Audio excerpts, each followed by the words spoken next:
Yan, magandang araw mga ka-agri. Nandito kami ngayon sa farm. Yan, oh. So, for preparation sa upcoming na opening mga ka-agri, ay gumawa kami ng daanan dito. Yan, nakita niyo yan. Gumawa kami ng daanan dito dahil pag umulan kasi is medyo maputik siya. So, para pagdating ng panahon pag umulan, hindi na siya maputik man siya, hindi mapuputikan mga ka-agri yung mga guest na nandito sa aming campsite. Kaya, nagawa kami ng daan mga ka-agri. Makikita niyo pagkatapos niyan. So, ito yung umpisa, yung ginawa namin. Yan, so ito yung mga kasamahan ko dito. Yan, yung isa mga ka-agri, ang ginagawa niya ay itong mga bato. Sa atin mga ka-agri, ang ginagamit natin tiles. Dito sa amin mga ka-agri, ang ginagamit natin ganitong klase ng bato mga ka-agri.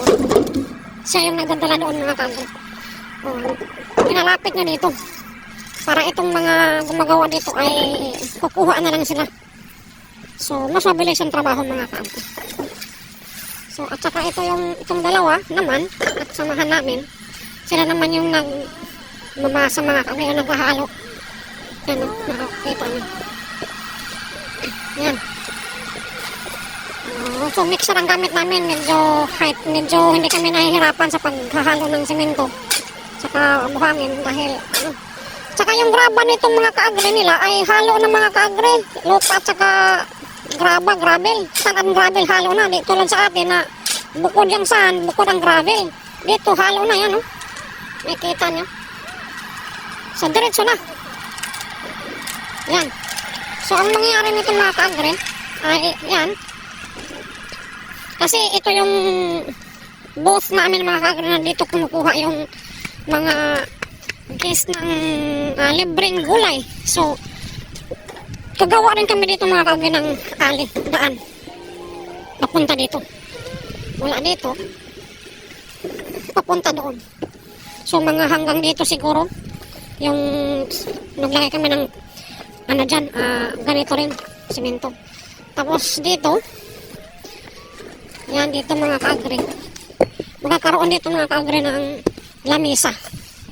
So, lahat ng lamisa yan, kailangan din yan napaikutan ng bato, tsaka gagawa dito ng daanan, papunta doon. Mula dito, papunta doon. So, dito lamisa rin. Yan, lamisa rin. Yan, ganun din gagawin. Lamisa dyan, maglalagay ng lamisa dyan. Ang purpose ng lamisa, mga ka-agri, para yung mga guests na nandito, meron kasi kaming mga melon sa watermelon, minsan dito sila kumakain, so pwede sila kumain dyan sa lamisa.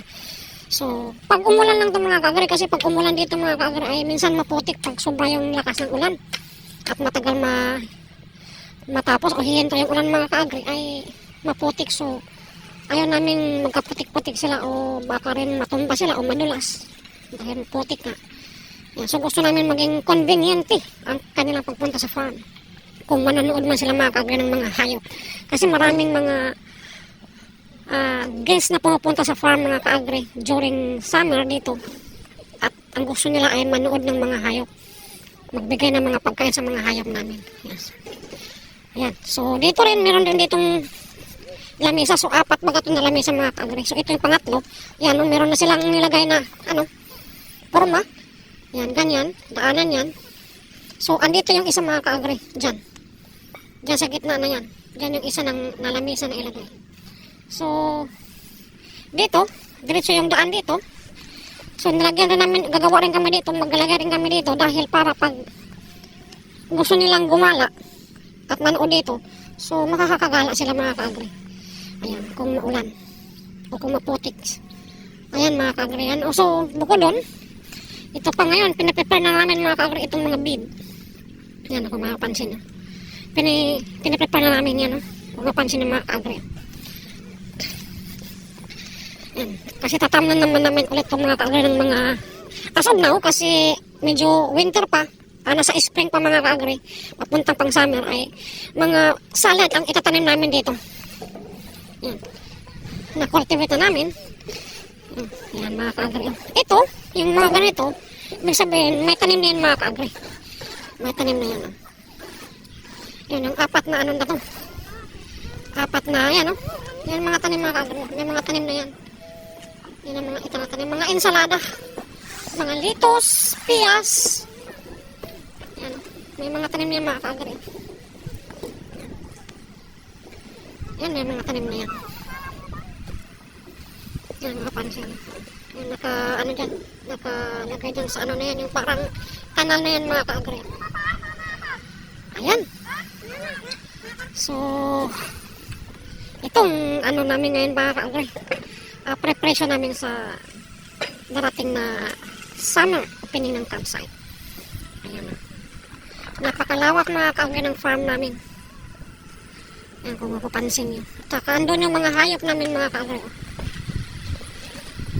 Andyan. At saka meron din ganun. Andito yung mga iba namin hayop mga kaagri. So, yan. Ano? Mga kaagri, maraming salamat ha sa panonood nyo. Hanggang sa muli. Ayan, ito mga kaagri yung ano namin pala. Nakalimutan ko. Pahabol mga kaagri. Ito yung purma namin. Purma na. Mga kaagri. So, ito mga kasamahan ko. Kaya, ginalingan nila at talagang sinipagan nila dahil may plano silang tawag ito, bumali mamaya. Bumali. Balihin nila mga kaagri yung isang linggo nila masahod. Kaya itong isa nito talagang kailangan talaga magpakita siya ng kasipagan, otherwise hindi siya makabali kasi ito yung sabi ng foreman yan yung sabi niya na pagbibigyan ko kayo kung magpakita kayo ng gilas. Hindi lang yung naglalaro sa basketball ng gilas Pilipinas dapat magpapakita rin kayo dito ng gilas. Ayan. So ito yung ginagawa nila mga kaagri. Ito kasi mga kaagri, yung ginagawa nito, mga kondominium mga kaagri. Kondominium ginagawa niya. Ayan. So dalawa sila mga kaagri yung kumontrata. Kontrata nila dalawa. Ito, engineer. Engineer pala to. Foreman kasi. Ito pala, foreman pala to. Foreman. So itong engineer. Ayan. Pwede rin engineer. Ayan, so mga kaagri, hanggang yan. Yun na lang, pahabol ko lang yun. Kasi mahirap baka hindi ako pabalihin rin Hindi ko na, na isali so, yun. Bro, ano ko muna? Shoutout ko muna. Saan? Taga-biga na bro. Shoutout. Sa mga manungulang. Ikaw, bro, shoutout ka muna bro. Shoutout. Shoutout kayo. Bro, shoutout ka bro. Shoutout. Ayan bro, shoutout bro. Ang bagyo, yan. Salamat yan. From the Philippines, yung iba from the Philippines, yung iba from Baguio, magkaiba yan Ayan, so hanggang dito na lang. Maraming salamat.